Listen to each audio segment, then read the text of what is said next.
Get ready. 5 seconds. Start.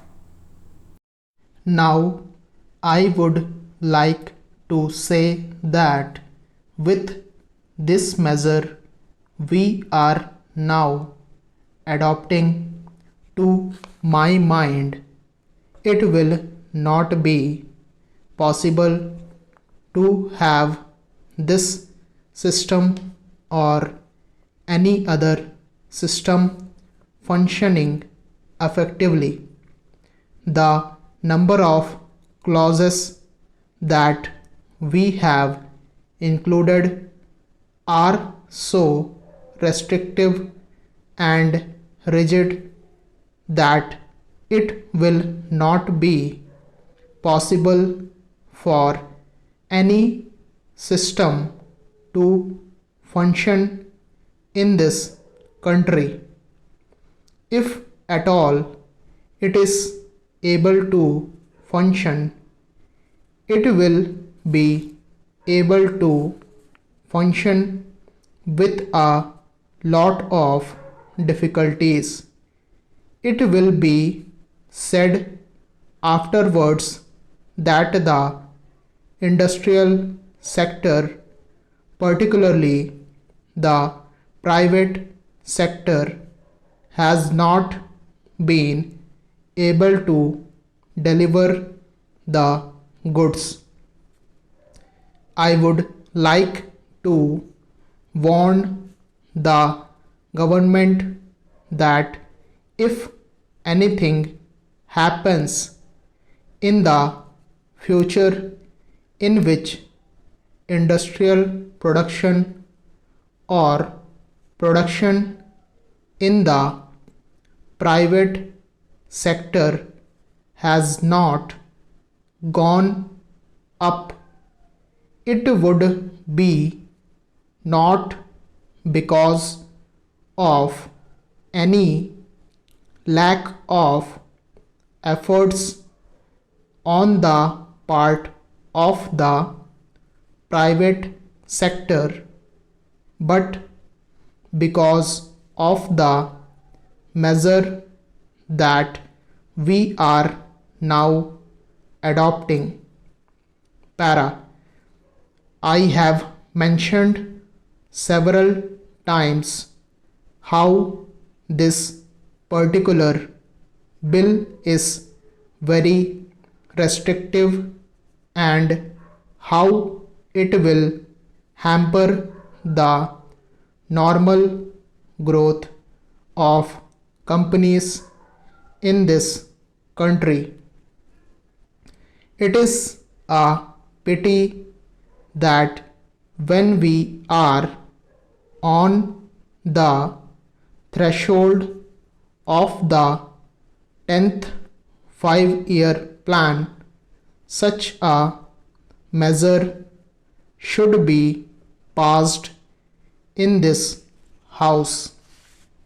Para. I would now like to make a few observations about the speeches of some of the honorable members here. Sri Ashoka Mehta justifies the restrictions on managing agents by saying that managing agents are no longer the main source of finance. He also argues that profits have been high and will continue to remain high, and therefore he would like to see the managing agents being paid on a sliding scale. He is in the habit of referring to a number of books and making quotations from a number of them published in America or in other countries, and particularly by some of the professors. Para.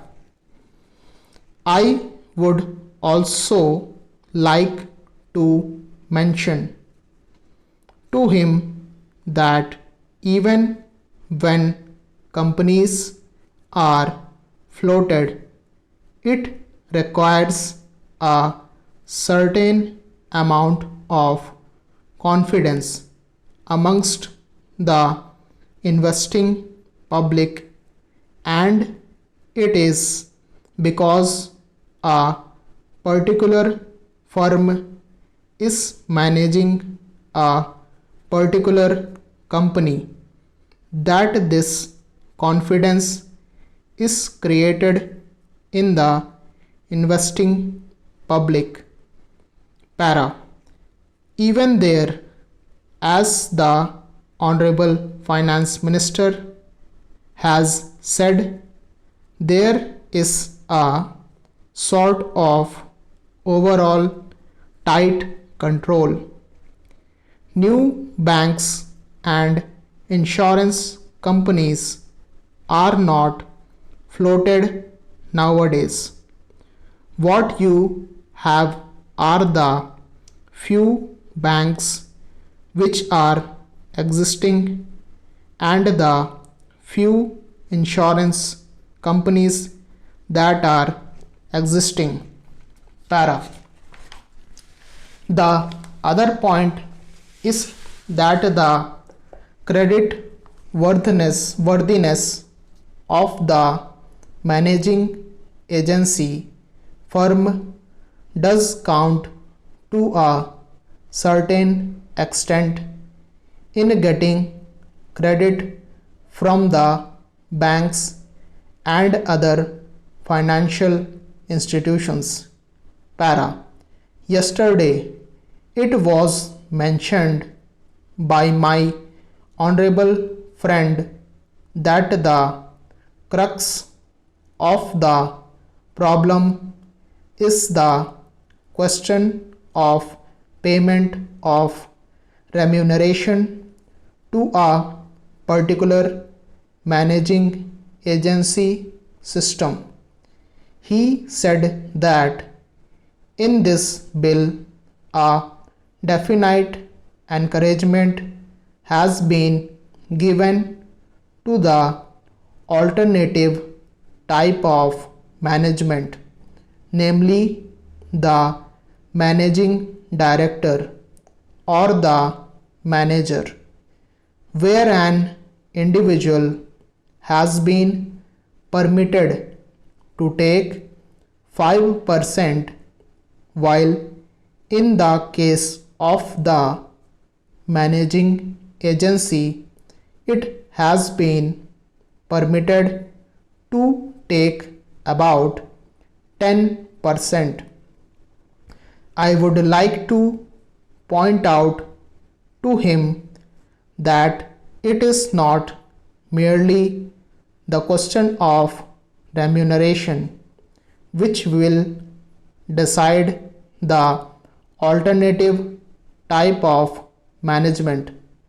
The remuneration is not a very important thing unless and until you allow a certain amount of flexibility for any system to function.